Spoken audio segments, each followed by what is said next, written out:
পুরাটা বিশ্বকে জানাই দেন এই যুদ্ধ চলবে চলবে চলবে যতদিন না আমরা জিততেছি।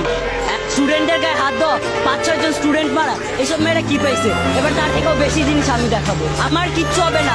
3বার আমার চোখের নিচে দাগ দেখছেন, আমার চোখের নিচে লাল হয়ে আছে, আমার শরীর গা ঝলসায় আছে, আমার সামনে ওই ব্লাস্ট করছে, ওগুলা ব্লাস্ট করার পর আমি তিনবার ভাইয়েরা সাক্ষী, 3বার আমি সেন্সলেস হয়ে পড়ে গেছি, তারপর আবার উঠে আসি, আমাকে খাওয়ায় আবার উঠেছে, কারণ আমি এই ভিডিওতে যে ছেলেটিকে দেখছেন এই ছেলেটি কোটা আন্দোলনে নিহত হয়েছে।